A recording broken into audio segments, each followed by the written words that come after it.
Aaron Anson here for Design Systems Canada.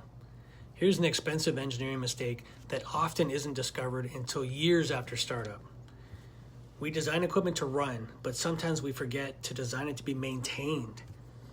When new equipment layouts are created, the focus is usually on production, flow, or footprint, and installation costs.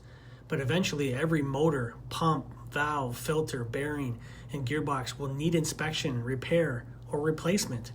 The question is, can maintenance access it safely and efficiently? Consider a simple example. If a technician needs to remove a motor, is there enough clearance to pull it? If a filter needs replacement, can it be serviced without shutting down adjacent equipment? If a valve fails, can maintenance safely reach it without temporary platforms or a workaround?